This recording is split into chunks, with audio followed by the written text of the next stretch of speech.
Hello, I'm Ed Montgomery. They call me Dr. Ed. Thank you so much for being right here on Vintage Wisdom. Here's what Vintage Wisdom is. Vintage Wisdom is not about old wisdom or ancient wisdom. Well, maybe I can use ancient, but what it is, it's about wisdom that has been tried. It might be crushed down, but it refuses to lay down. It's the kind of wisdom that we go through over and over and over again, tried and true, and no matter how bad things get, it is a wisdom that we can hold on to, that we can keep. That's what vintage wisdom is. Wisdom comes from a word, Sophia. That's where that little Greekish comes in. But it is about the wisdom of God, what we sense and feel on the inside. For those of you, well, what is God? Is it the universe? Is it? Listen, I don't even talk too much about what God is because God is too big to even define. I don't even start there. But I do know one thing. I do know that vintage wisdom, I liken it to wine. Why? Because Jesus did. Jesus talks about wine. You do not put new wine in old wineskins. Wineskins at that particular time was like an animal skin. But once it's stretched, if you put new wine, the new wine is going to get stronger and stronger and therefore burst the wineskin and all the wine's going to fall out. So it says take new wine, put it in new wineskins so it can expand together. The gases expand together. New wine or vintage wisdom is about the spiritual life that is expanding. So come on in, come on in, pull up a chair, have a seat. I'm about to pour you something that's going to give you a place, not a high in the physical sense, but in the spiritual sense. We're going to go up a little bit higher. So get a hold of your friends, share this with somebody that you like, that you want to share something with. Don't just share with anybody, somebody that's special to you. And comment, let me know what city you're in or what state you're in or what country you're watching from.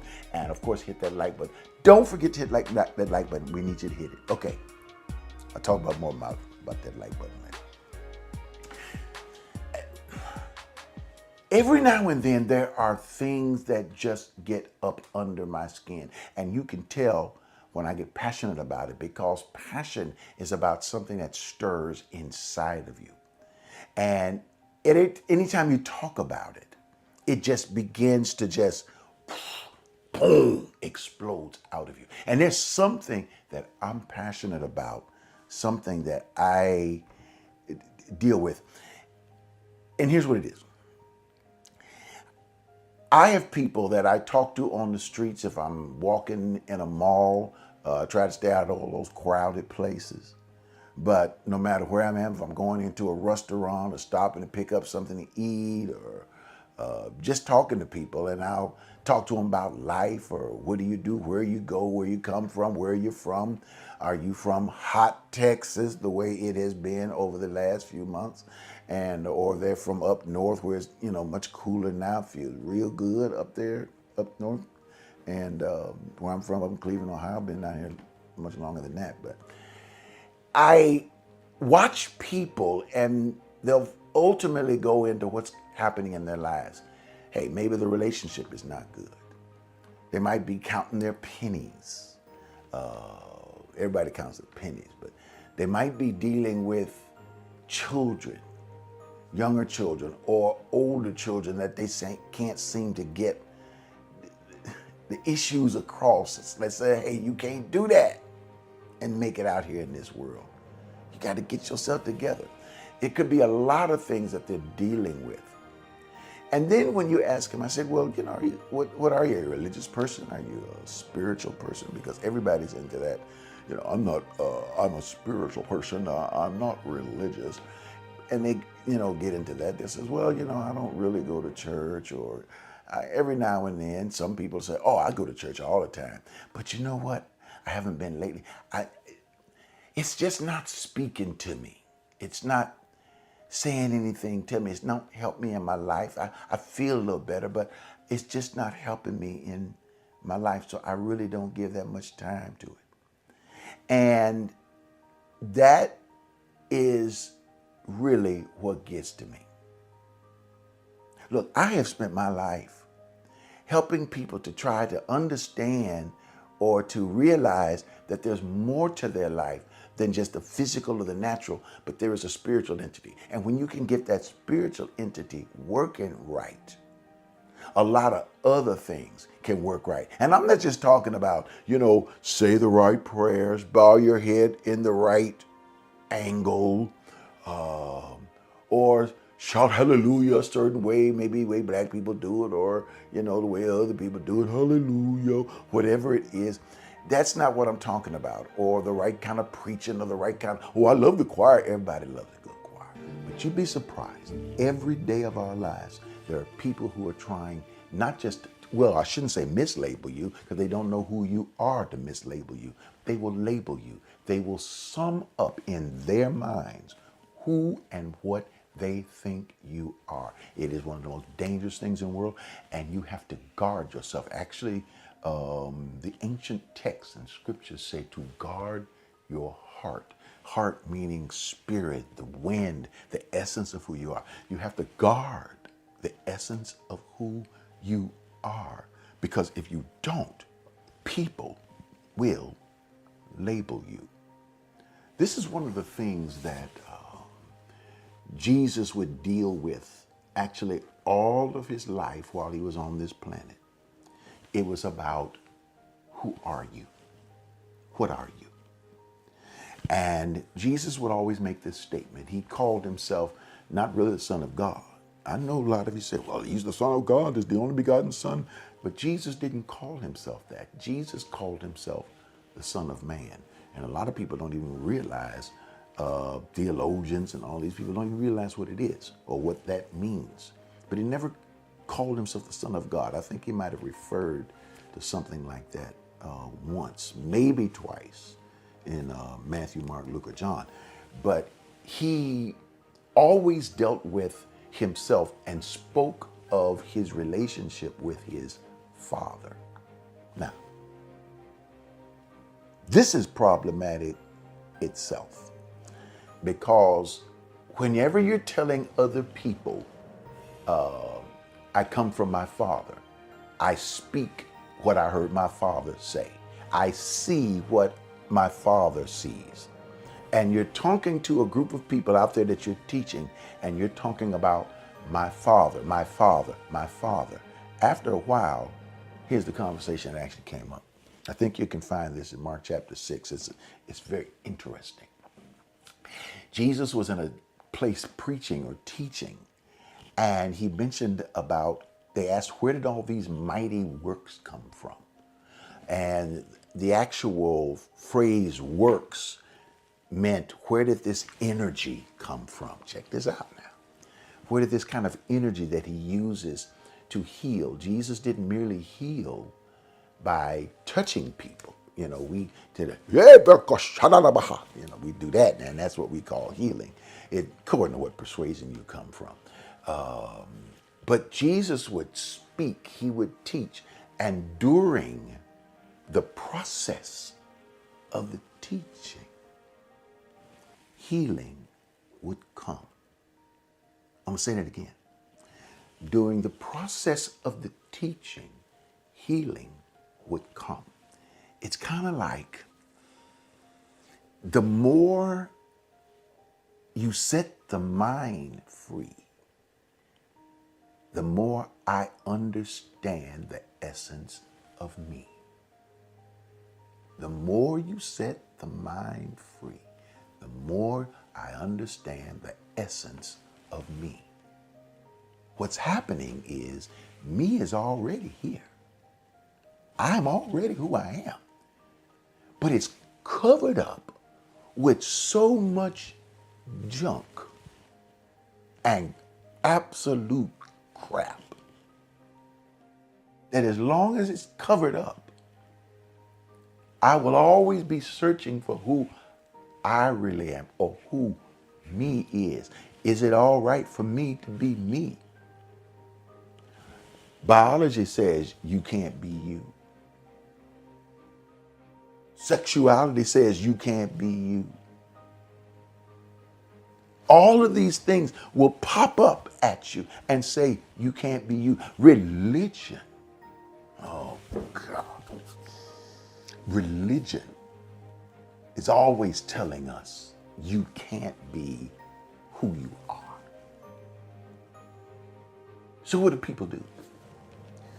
People, when you don't know who you are, they are gladly ready to tell you who you are. So what they do, they put labels on you.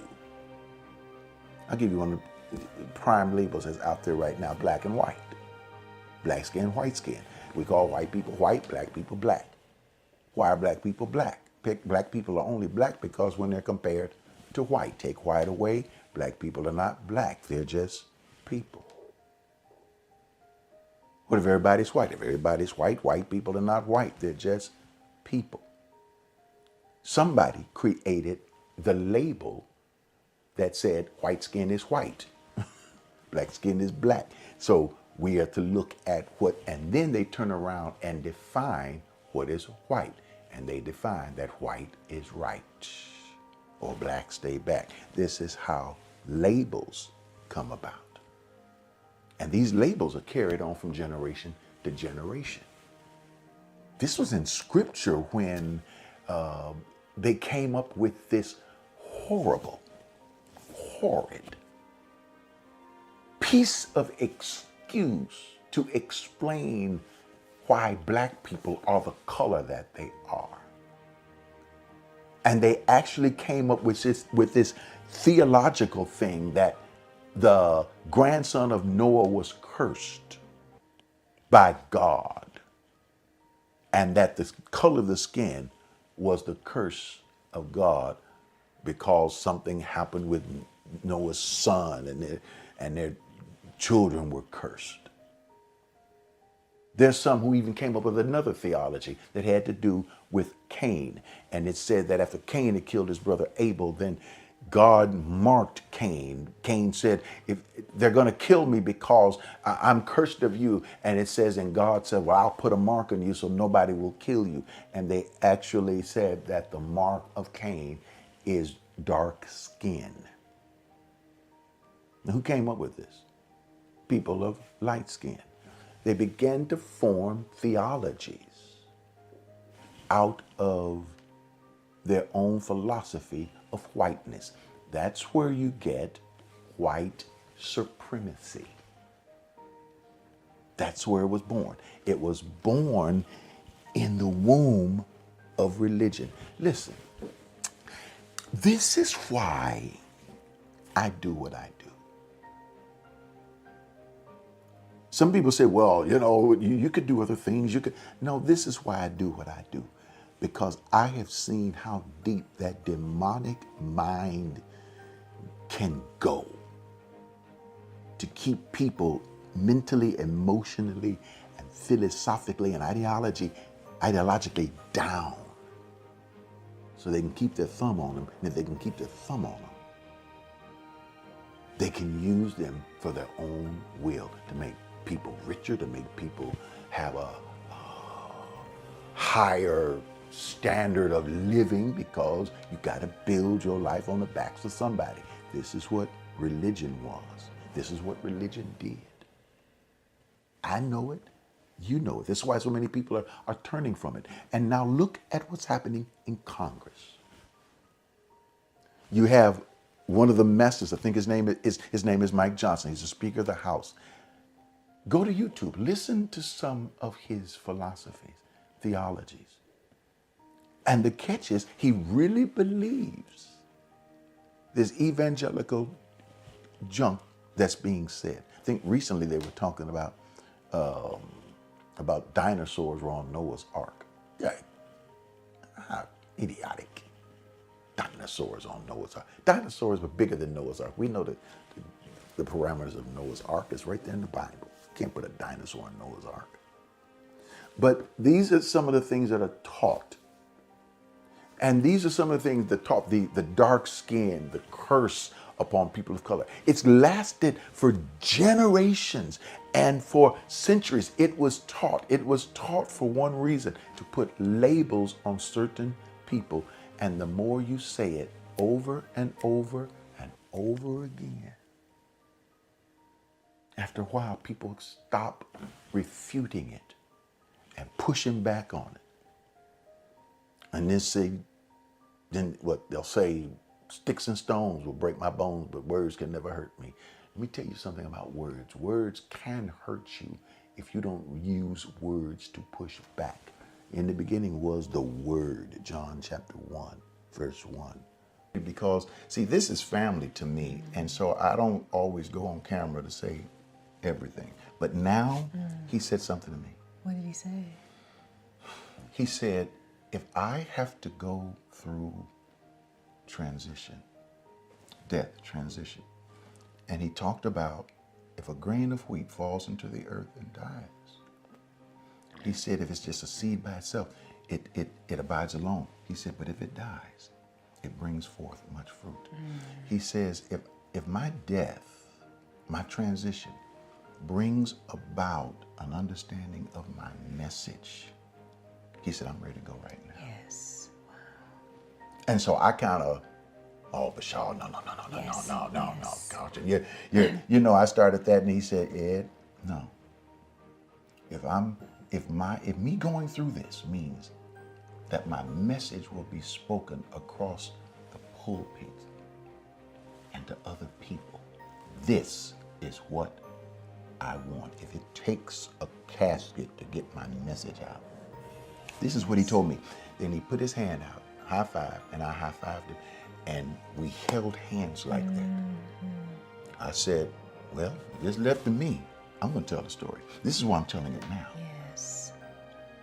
That's what he wanted, was that message. Yeah. But now you have a message. You have a message of restoration. What would you say? Your children, don't let me forget, Julian, don't let me forget Majesty. Because your family is powerful. Majesty was, she did the voice, that beautiful voice of hers. Julian doing what he's doing. How are you all? How are you all as a family now? We are reestablishing ourselves. Julian has been away. Yeah. He lives in Houston, in Dallas. So he had been coming back and forth to care for his dad. So it's been such a joy to be back together with him, because this has been a very intense season for us. Okay. So Carlton has brought us all home again. And we're looking at what that looks like. You know, we have been solidified in this season in literally watching him leave the earth in slow motion. It has bonded us like never before. I thought about, those people. Now, people talking about, there's a difference between what we believe and what we think. What I believe and what I think. There's a difference between what you believe and what you think. Now, let me tell you what I mean by that. The word belief is two definitions. One definition is a lot more modern, and we picked it up basically from the 1600s, from the Shakespearean plays up until now. And actually that word belief we pick up concerning the scientific method. Actually, science picked that word up about belief. And belief means mental assent, the acceptance of something in your mind. It doesn't have to be real or unreal or true. It is how you accept it. In other words, somebody told you 2 + 2 = 4. Now, you don't know that. You haven't done the calculations, but you accept it. If you kept, challenging everything, you would never, we would never move forward. What is the sun? 93 million miles away. The sun is 93 million miles away from the earth. Okay, you go to school, write that on the paper, you're going to get an A. How do you know the sun is 93 million miles from the earth? Have you measured it? Have you done the math for it? Have you done the trigonometry? Have you done the advanced mathematics? Have you done the algebraic equations? Well, no. But that's what they said. Okay. And so basically that's what we accept. Or it has been termed that's what we believe. So we're believing something that we don't really know is true. How can we know it? Because we can't measure it. Science, we leave that to them. They can measure it. But there's another definition of the word belief. And that definition is ancient. See, that's where we get that vintage wisdom. Pull on up, come on, pull up. I'm gonna pour you some of this fresh new wine, this new Christ wine. And it's the word belief. Belief comes from the word pistis, or the verb form of it, pisteo, which means to engage, to connect with, to trust, to follow. Are you catching my drift? This is the original meaning of the word belief. And that word belief, pistis or pisteo, when they started translating it out of the Aramaic and the Greek, because pistis and pisteo is Greek, and they had to take it when they were translating the Bible, take it into the Latin, which came into the word credo. Now, that was only just that possession of it, credo, but they had to have a verb form. They could have used opinor, which means I hold an opinion. See? A mental opinion. But they didn't use it. So credo moved into beluven. Beluven comes out of a German word. Shakespeare used the word accepting my beluf, my beluven, my beloved. So we understand something, what belief means. Belief means beloved. It means to bind oneself with something else. So belief means to place an engagement ring on someone, to believe in them, to connect with them. Belief in its ancient form means to engage oneself. It means to trust, not blindly trust, but it means to follow. What did Jesus ask us to do? To blindly believe in him? That's the new word. Or to follow him. That ancient word of belief means to follow him. What did he tell Peter? Follow me.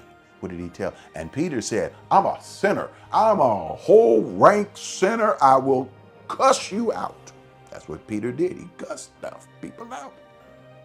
Jesus said, follow me. In other words, hang out with me, connect with me, and I will make you fishers of men. In other words, as you connect with me, you will experience transformation. Are you following me here?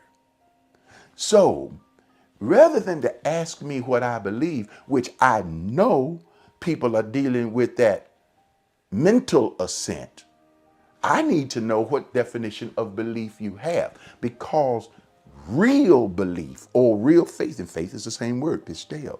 Real belief, real faith means to engage, to connect, to be bound to trust, to be engaged with. Wow.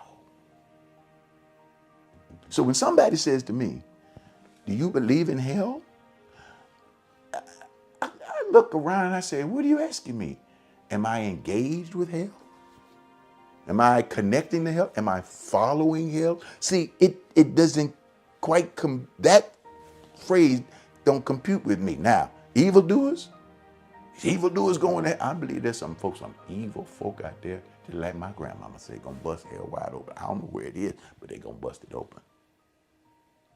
See how I use that word belief up there? But if you want to ask me about my engagement, how many of you follow Jesus? How many of you connect with Jesus and are every day trying to be better in your follow and in your walk with him? How many of you are? I'm going to ask you a question. The closer you get to Christ, how much are you thinking about hell? How can you love something and you fear the other thing, but because you fear the other person, you're going to run to the other person and not believe that the other person can protect you from what you fear. And you know what? You know what? You know what? No. Tell me what you think. Let me break in here for a second. I want to tell you a little secret. There is something I used to do. It was commodity trading. And they used to have something on the list called winter wheat. I never knew what it was, never paid any attention to it because in my northern background, all I saw in the winter was hard ground, snow. How could anything grow? Well, I learned different. I learned that winter wheat was something that was planted around the fall, around September, October. And when it was planted, they didn't just throw the seed out there on the ground. Of course, it would be too hard. But they drilled down into the earth and almost like planted them one by one. Now, when the snow came and the winter came, it would go dormant. But when the spring came, it would come up again. And they would harvest it around that time. Winter wheat. In other words, there are things in our lives that we plant in times when people think they won't grow. There's a number 9 that I believe symbolizes finality. It symbolizes harvest. It symbolizes the end of something like 1, 2, 3, 4, 5, 6, 7, 8, 9, and then 10, you start all over again. This is 2024. 2, 2, 4 equals 8, new beginnings. But watch this.